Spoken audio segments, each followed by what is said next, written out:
Hello and welcome to the Hibs Observer Monday morning briefing with myself, Liam Bryce, joined by Patrick McPartlin after, well, let's be honest, a pretty disappointing weekend for Hibs in the Premier Sports Cup as they bowed out against Rangers, going down 2-0 at Ibrox on Saturday evening. A bit of an anti-climax of a game of football for me. Not too much to enjoy about it from a Hibs perspective. I must say we're going to pick through the bones of that today and also look ahead to Tuesday night's game away at Falkirk, because the games, they just keep on coming. That one takes on I'd say quite a fair bit of significance for Hibs, trying to get back on track. A couple of games without a win. Really trying to kickstart the league season with the cup out of the way, European football out of the way as well. So we'll start with Sunday's game, but first of all, just a word for our sponsor before I forget about it, to be honest with you. The Hibs Observer is brought to you by S1 Jobs. If it's time to hand in your transfer request, then head over to s1jobs.com and upload your CV today. With thousands of jobs across Edinburgh and the surrounding area, you'll find the one at S1 Jobs, so start your search today. Patrick, good morning. How are you getting on? Good morning, Liam. I am not bad.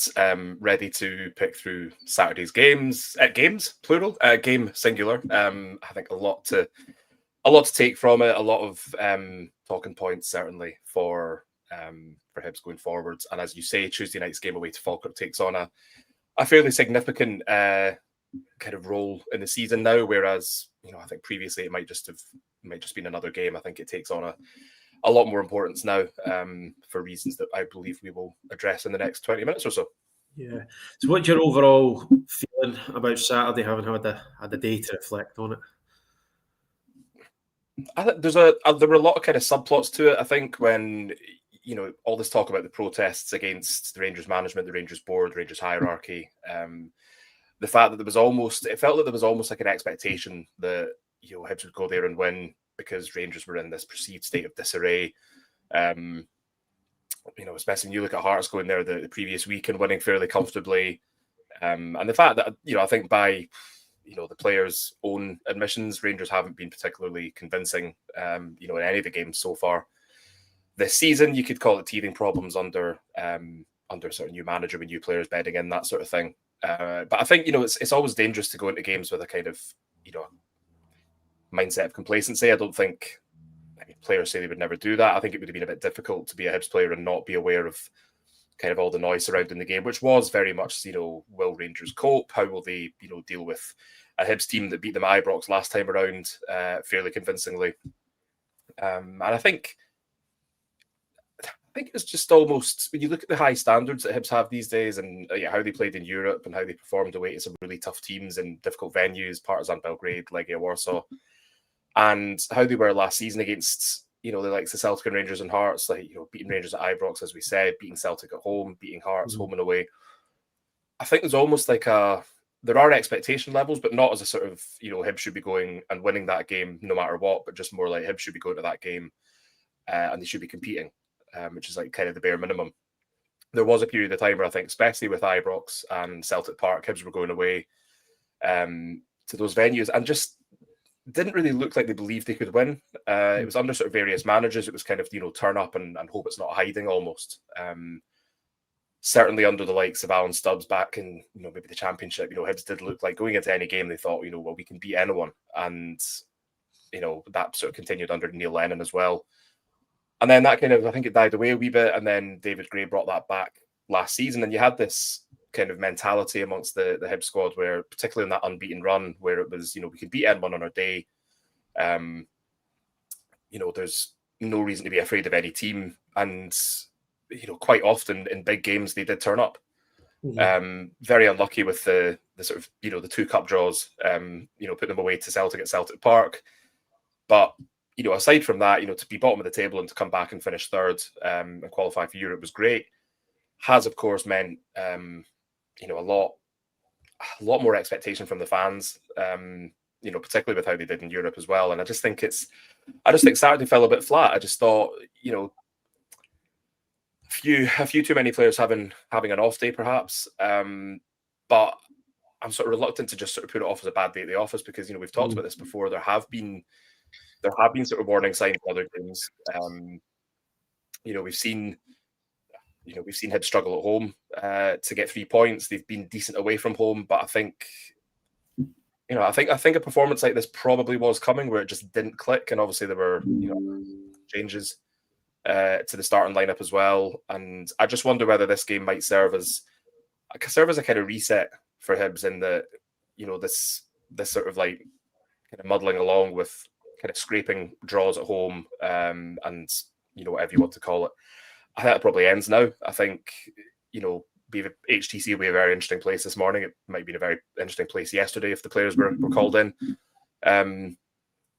Just in terms of saying, that's not what we sort of expect from this Hibs team. That's way below the standards we're setting.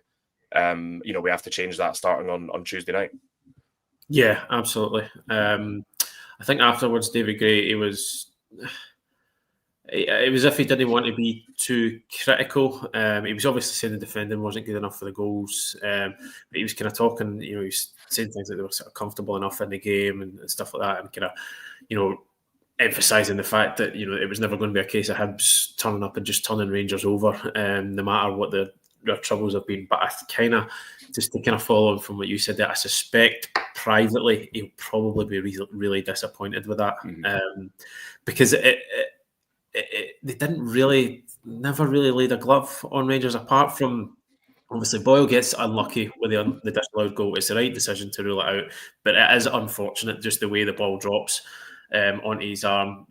Another chance, a couple other chances, but I mean, apart from that, it didn't really feel as though Hibs did enough to really. I think that the big thing was to try and get the crowd to turn on Rangers, because you've seen that it doesn't take very much for the atmosphere. Because of how volatile the situation is at the moment, it wouldn't really take much for the crowd at Ibrox to get on Rangers' backs. I mean, even as an aside note, even when they were 2-0 up, people were still getting on. They were still that's how kind of fragile it is there at the moment. I just don't think Hibs were able to harness the potential of that, really, because you have seen that in certain situations the Rangers team, they don't cope particularly well with it.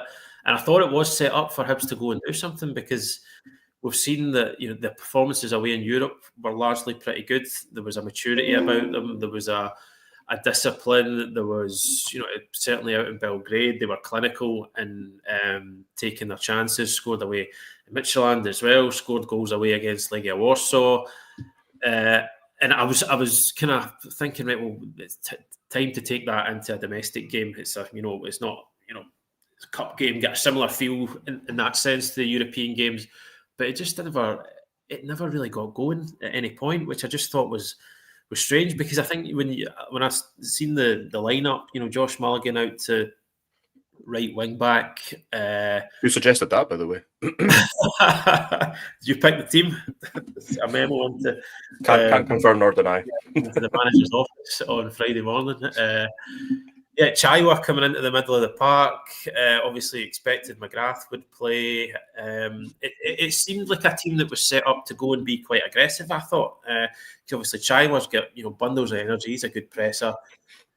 Mulligan out on the wing again. Lots of energy there, lots of legs to go and get after Rangers. But I mean, it felt as if Hibs were for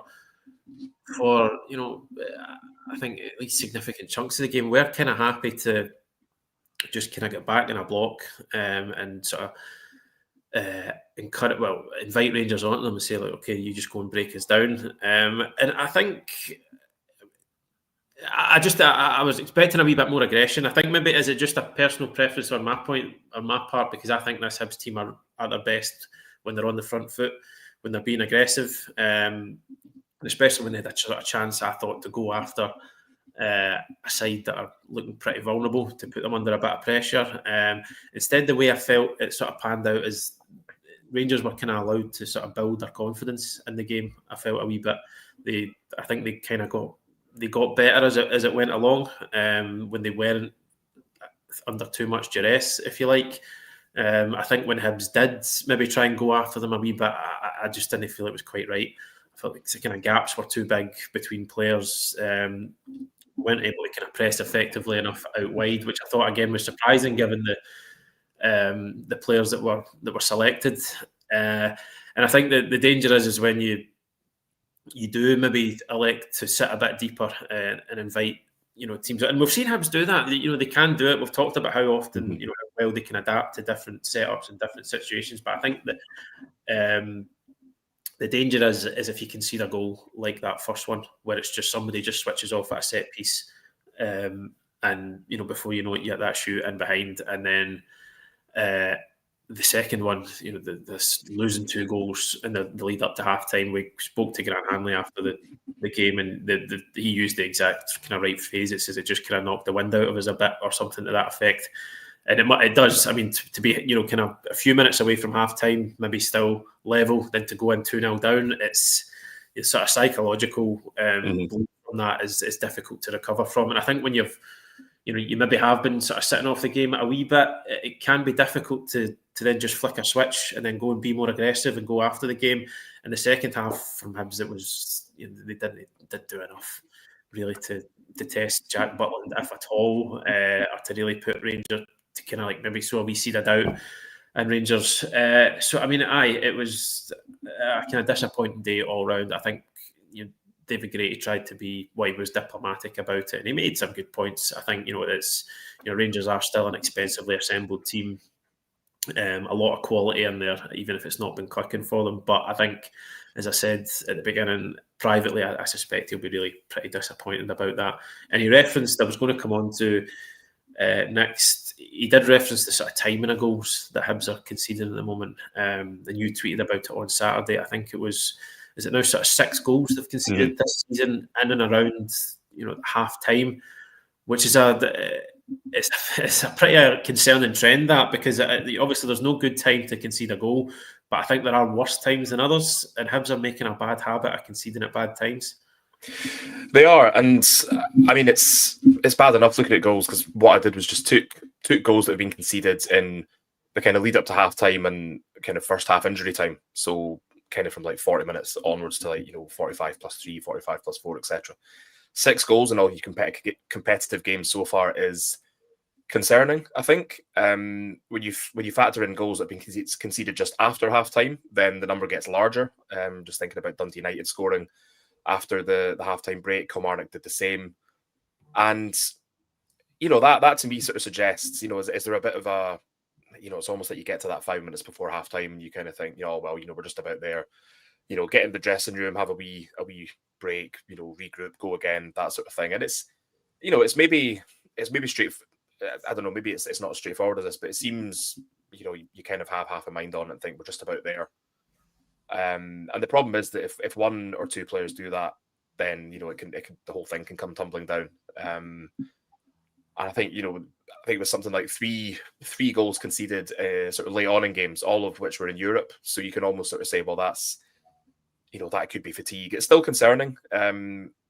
Conceding late goals against Legia in Poland, against Partizan at home, and then Midfield as well, right at the end of extra time. So you can almost kind of explain those ones away, with fatigue, I guess. But right before half time, it just seems to be, that to me just seems to be a concentration thing, or I don't know, I don't want to call it complacency. But there is almost maybe that you almost like putting the brakes on because you're getting towards half time, whereas teams who keep going towards half time and just go kind of like hell for leather for the final 5 minutes, you're probably going to get something. If those two mentalities are kind of meeting in the middle, where one team is kind of putting the brakes on and the other one is putting the foot on the accelerator. And like you say, David Gray did mention this. What's also I think concerning is he talked about the manner the goals lost against Dundee United, and then a week later we see them doing broadly the same thing. Very straightforward goals to lose. One obviously is a set piece. Hibs lost a lot of goals from set pieces last season. They were good from set pieces, but I think it was also pointed out that it would have been one of the games at Easter Road, but I think Raskin scored a near identical goal against Hibs, the same sort of corner routine. And for the first goal, Chaiwa loses his man, just doesn't keep up with him, doesn't track him, which is pretty unforgivable.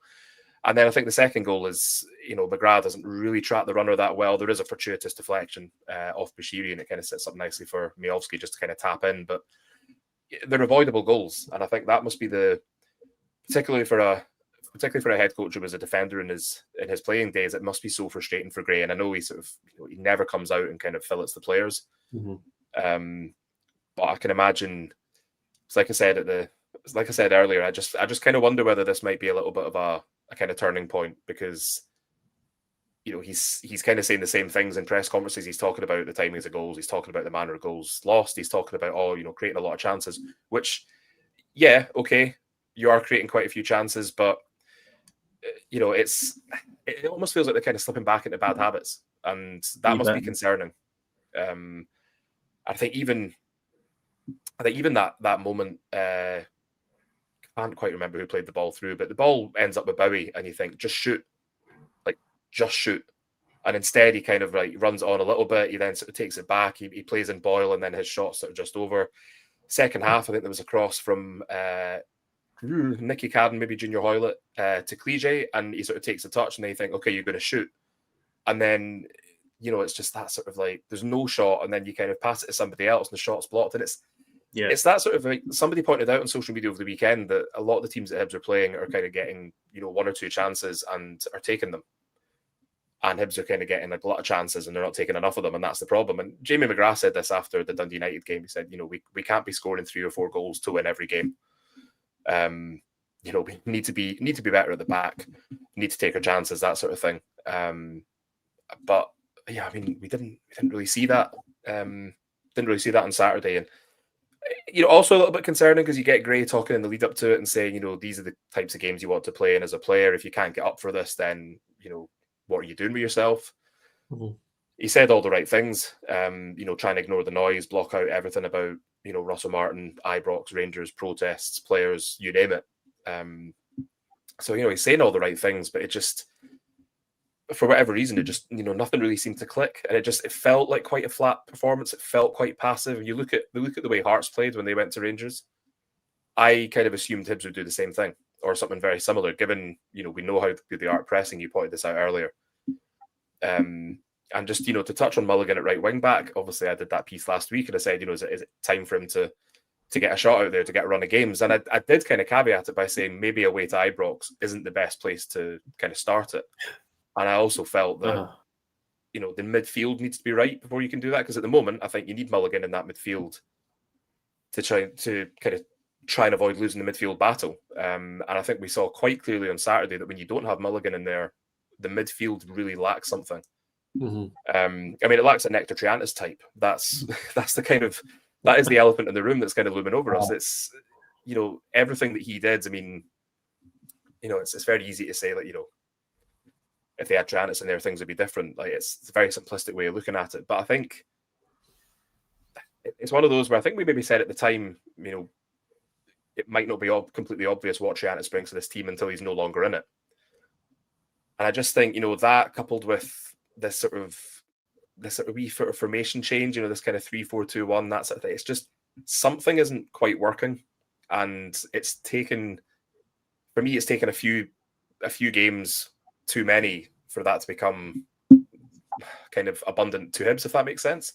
Yeah. Not abundant, obvious.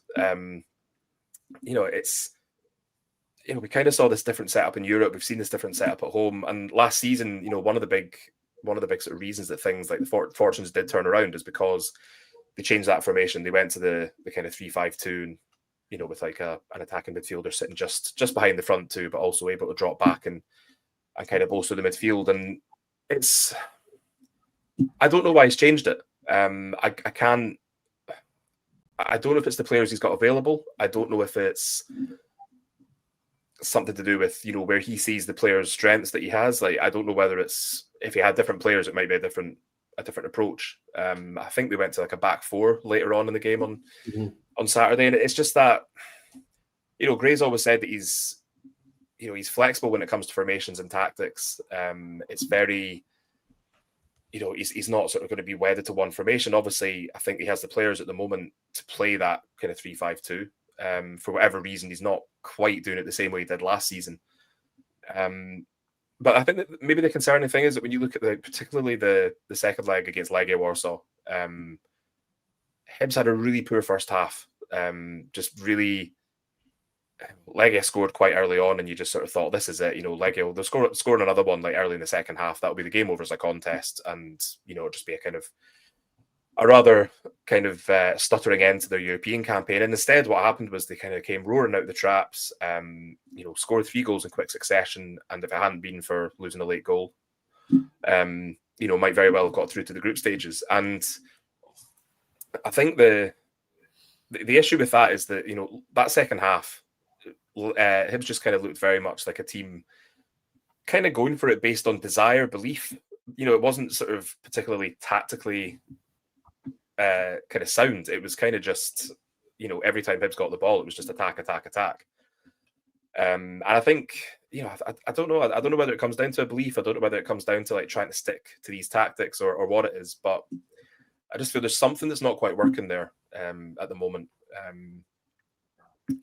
Obviously you look at Boyle and Bowie, 2 very good players. We know how good the defence is, and you can bring in Grant Hanley. You've got Warren O'Hora on the bench. There's a lot of players in there. Who either performed very well last season or who have performed well this season. I thought Hanley was probably, the standout on Saturday for me. But then the midfield, that sort of seems to be the main issue at the moment. It's just sort of getting that midfield blend right. And I kind of feel that as, maybe Dan Barlaser is the person to kind of fix that. Maybe not. Maybe it just needs a wee tactical tweak. It'll be interesting to see what they do against Falkirk tomorrow night. But at the moment, it just sort of feels like something isn't quite clicking.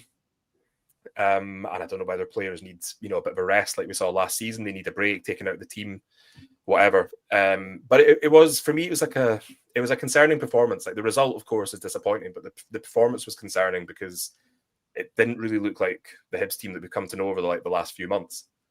And you can point to the international break, you can point to the European games, that sort of thing. But I think the conclusion is that you really would have expected a lot more from Hibs, regardless of what situation Rangers were in. Because as David Gray says, you can only control what you can control. You can only focus on yourselves. But for a team that sort of prides itself on having belief when they go into games like this, they didn't seem to have an awful lot of belief for most of the game, and that was the surprising part for me and the concerning part. And I think that's what. That's kind of part of the reason why I think there's quite a few questions for David Gray to answer between now and or not answer. That sounds a bit ominous, but just things that he has to deal with between now and kick off tomorrow night. If Hibs are to kind of bounce back from exiting the cup, and I suppose just kind of like get their league season kick started. Yeah, aye. I mean, I think people always talk about sort of ways to lose games, and I think if the perception is always that wee bit different if you go to Ibrox or Celtic Park, and the perception is that you've made a real good fist of it. You've at least tried to make Rangers work for it or Celtic work for it. But I think the disappointment then comes from this feeling that Hibs didn't really do that, and then as you say, it just adds a kind of an extra pressure on a Tuesday night now, because if I've got to go away to Falkirk, and it's not. Newly promoted team, but it's not going to be an easy game by any means. So going up there, plastic pitch, Tuesday night under the lights, potentially not a particularly hospitable environment at the Falkirk Stadium. Weather-wise, it very rarely is. It's going to be one of those ones where I think Hibs that you're going to need to dig in. You're going to need to show a bit of grit and fight, and it's just that kind of the quirks of Scottish football, that the immediate switch from going to Ibrox and the way you have to set up against a side like Rangers or Celtic, where the gap in resources is so vast, and then it just completely switches to now. The expectation changes. The onus is probably on Hibs to go and take this game by the scruff of the neck. And so I make no mistake about it, like fans are going to be expecting a result and performance from this game. There's no two ways about that. I think Hibs, they really do. I think they need to go and win this game to get the just to give the season a wee bit of a jolt, because it kind of mojo back. Yeah, it feels as though it's just kind of plodding along a wee bit at the moment. There's not the kind of obviously the buzz and the excitement of the European games wears off. You're back to your bread and butter, if you like. Sorry to use that cliche, but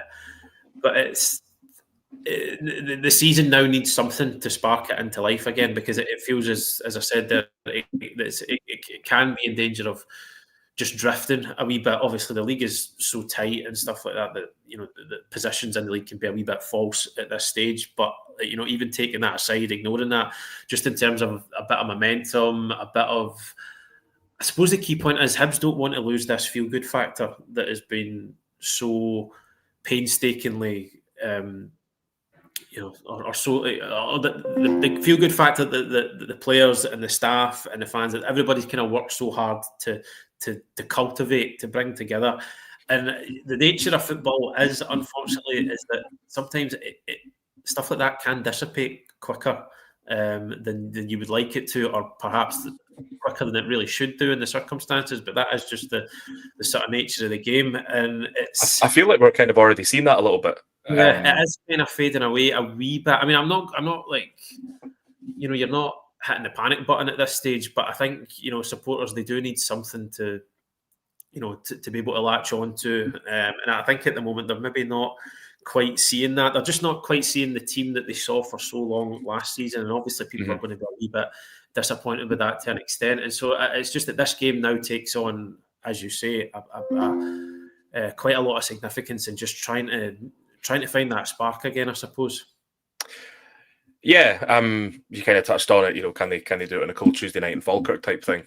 Just if we're going down the cliche route. But I think it's kind of funny one, because you look at the league table at the moment. Hibs sitting in third, and if they win tomorrow night, then they do kind of like pull away a little bit from the rest of the pack, something like that, which is quite a sort of bizarre situation to be in. Like Hibs have, I've said this before in articles on the website, that you can spin it sort of certain ways. So you can say Hibs are unbeaten in the league so far, like great. Yeah, Hibs are unbeaten at home in competitive games, or league games, since November last year, that kind of thing. But also like pretty good. But then you also look at it and say Hibs haven't won at home yet this season. They've drawn the last 3 games. They're leaking more goals, that sort of thing. So you can kind of spin it like one of two ways, and you can say, well, this is proof that they don't need to panic. But then you also look at the other teams and you say, well, you can't really legislate for Aberdeen having the start to the season that they've had. Couldn't legislate for Rangers having the start to the season they've had. I know some people would probably disagree, but it's one of those where I feel like it almost feels like a very Hibs thing to do, where you're presented with like a really great opportunity to do something, and you just kind of it's like you step on the rake and you kind of don't manage to do it. Like there is, I think at the moment there's a good opportunity for Hibs to go into tomorrow night's game, get a really convincing result. I'm talking a kind of like a 3-0. Not to take anything away from Falkirk, been very impressed by them so far this season. Thought they were very good last season. John McGlynn has he's got a very good team there. There's like a really good mix of kind of youth and experience. And players who've probably haunted Hibs in the past, and that kind of spectre hangs over tomorrow night's game. But let's not think about that. But I think again, well, I'm not the first. I won't be the last. I think it does need to be a convincing victory. Hibs need to focus on that. Like obviously take nothing away from Falkirk, and I know David Gray will talk about respecting them and everything as you should with any team. But it feels like Hibs almost need to abandon this this kind of approach of we'll do it this way, we'll do it that way. Just go for it, because like you were saying about that feel good factor, like it is starting to kind of dissolve a little bit. And I know social media is not the best barometer of kind of fan opinion, but there were some good points made on Saturday night. There were some outlandish points made on Saturday night, and there were some actionable things said on Saturday night as well. So you're obviously getting that kind of full spectrum of opinion and beliefs and stuff like that. But it's getting to that stage where if Hibs can't turn it around, if they can't sort of if they don't get a result tomorrow night, I think it does get a little bit ugly. I think David Gray does have a lot of credit in the bank for last season, for the way that he kind of made Hibs hard to beat. They went into Europe kind of went toe to toe with, three kind of good teams that I think previously you might have looked at that and thought, Hibs haven't got a hope in hell. And, they actually came very, very close. And that sort of like making them hard to beat has kind of withered away a little bit. They've still kind of got this. I mean, I've written about this already and sort of said they still have this like they don't know when they're beaten feeling. But I think Saturday almost kind of rubbished that a little bit. I'm not saying they went into it looking beaten, but it's like losing the 2 goals for half time, they did just sort of seem to kind of crumble from then on, and the second half it's almost like a formality. I think there were maybe only 2-3 real opportunities that you might have thought, oh, something could happen here. And 2 of them are the ones I talked about where, one of them was the one I talked about. Cliche got that chance. You think just shoot, and instead, there's that little bit. I'll take an extra touch. I'll try and pass it. And I don't know whether that's the. I don't know whether the players. It's a kind of confidence thing, and it's just like we're desperate for a goal here, but I don't back myself to do it. Cliche has not been getting the run of games that he needs. I think we saw against Livingston in the Premier Sports Cup round before the quarterfinals, the sort of last 16 or round of whatever they call it. He got that start there. He looked good. That kind of he's good in the air. He's got that kind of bustling quality, and took his goal well. And I think if you've got a player like that who's maybe only coming on in dribs and drabs, then maybe the confidence isn't where it should be, and that's a bit of an issue. Because what I think you saw last season was you had players who, Dwight Gale's a good example. You kind of knew he was going to come off the bench for like 20, 25 minutes, but you'd always kind of back him to do something, whether it was to get a goal, whether it was to like play somebody else in. And he kind of accepted that was his role. And I do feel Hibs kind of haven't replaced him properly. I don't think they've really replaced. Well, they haven't replaced Kurevic either. We know that. We know they looked at Lyndon Dykes, who scored a late winner for Birmingham at the weekend, just to kind of rub salt in the wounds to not getting the loan deal done on deadline day. And they've not really replaced Triantis, and that's an issue as well. And I think it's difficult because if this kind of continues, if Hibs start kind of dropping down the table a wee bit, then I think we will start to see things turning a wee bit in terms of like the fan opinion. And obviously, like David Gray got time last season, and they said it needs time to build, to kind of put his ideas across. And there was this, this kind of belief that the players would kind of listen to what he was saying, and it would turn, and then eventually it did. But I don't know whether he has that much time this season. Like, I'm not for a moment saying he's under pressure. I'm not saying any of that should be shouldn't be questions about his job status at the moment. I'm just saying, like, if it carries on that Hibs are just kind of meandering forward, then that's maybe the longer that goes on for, the greater a concern it becomes. Another way you can look at it is, he's just in his second full season as a head coach in his own right. And what happened last season, like the expectations are higher, the standards are higher. And we've seen before how teams who finish third one season struggle the next.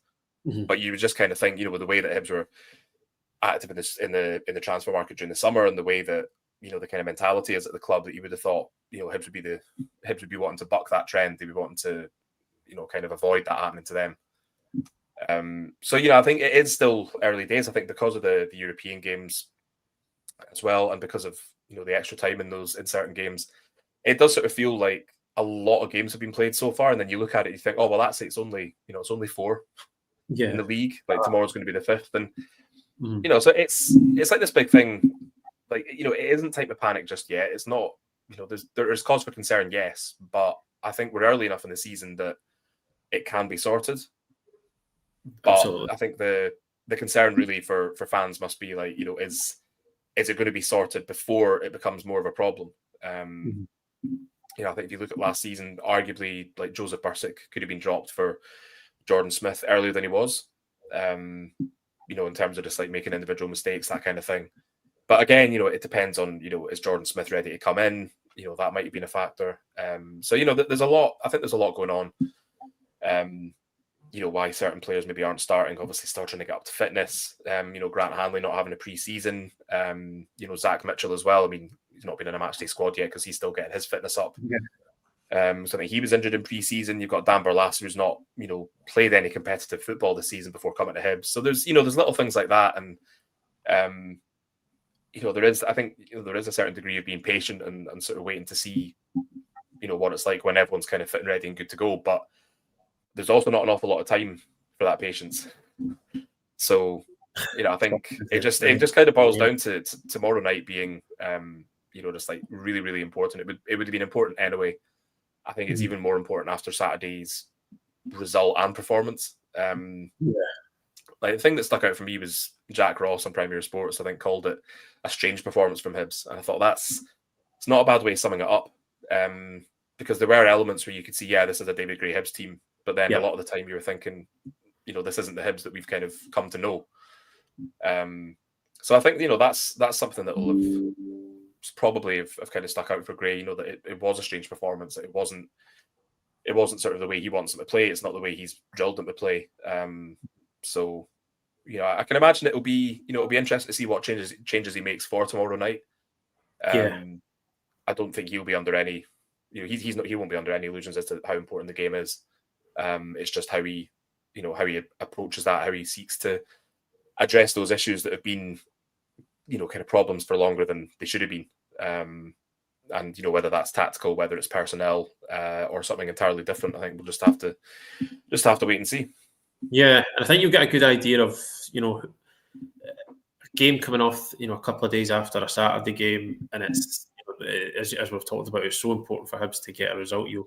And the kind of team he picks probably give you an idea of sort of who he trusts to go and do the job at the moment, whether he makes wholesale changes or whether it's, minimal. I think that will give you an insight as to where he sees the sort of readiness of certain players. I'm not saying for a minute, if certain players don't start, then you can write them off. That's not what I'm going for. But I think, we have seen that at times that it can take time for guys to be sort of fully given the license to go and do what the manager expects them to do in this team. And it's just, I think, just to round off, I think it's a sort of win at all costs game. This, I think, you could say, I'm maybe contradicting myself because I think earlier on that people are expecting a result and performance, but I think maybe when you look at it in a bit more context, for me, it's maybe just one that you just have to go and win by any means necessary, because I think, when you look at the games that are coming up afterwards, you're away at Celtic at the weekend. We know how long it's been since Hibs have won at Celtic Park, and then after that, you're into the Edinburgh Derby. So I don't think you don't want to be going into that game with a sort of negative atmosphere around the place because you're struggling to pick up wins. So I think for me, the Falkirk game just becomes, because it comes so quickly off the back of Rangers, it's an away game, a midweek night, the plastic pitch, a good side in Falkirk who will they sort of play a certain way. They will probably look to come out and get after Hibs. It's just one of those. I think get 3 points on the board and move on from it. Just to get things back on a wee bit more of an even keel, because I'm not. Again, I hate to.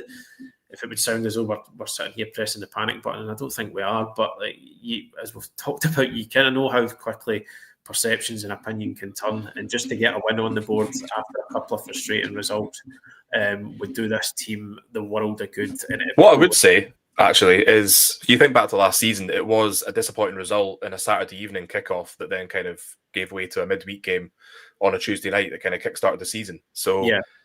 Far from pressing the panic button, there's a little bit of positivity. Obviously it's not a home game, but if we're going for good omens, then there's one, maybe, possibly. Absolutely. Well, we'll end it on a positive note then, shall we? Because David Gray he's going to be speaking to the media ahead of tomorrow night's game, and we're going to be heading through to HTC for that this afternoon. So do keep an eye on the website for the latest updates ahead of Tuesday night's game at Falkirk, and of course we'll be there to cover that as well. So thank you very much for joining us this morning, folks. We'll speak to you again very soon. I hope you have a good day. Cheers.